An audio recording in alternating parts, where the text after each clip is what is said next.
আসসালামু আলাইকুম। দেখতে পাচ্ছেন আপনারা ব্রয়লার মুরগি। এগুলো আমার বাড়ির পোষা মুরগি। আমি অনেক যত্ন করে ভালোবেসে এদেরকে পুষে বড় করেছি। যখন অনেক ছোট ছিল তখন ছোট বাচ্চা নিয়ে এসে আমি এদেরকে পুষতে শুরু করি। তারপর আস্তে আস্তে এরা এত বড় হয়েছে। এই যে দেখতে পাচ্ছেন 2টা বড় মোরগ। এদের ওজন প্রায় 7 কেজি করে। একটা ওজন 7 কেজি, 2টা 14 কেজির মতো হবে। আর ছোট যেগুলো আছে ওগুলা প্রায় 3 কেজির মতো করে হবে। অনেক ভালোবাসার জিনিস। এগুলো বিক্রি করব না, এগুলা সচরাচর আমি খাওয়ার জন্যই নিয়ে এসেছি।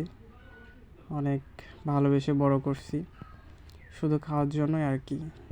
তো দোয়া করবেন এদের যেন অসুখ বিসুখ না হয়, ভালো থাকে আর অনেক বড় হয়। তো ধন্যবাদ আমার ভিডিওটা দেখার জন্য।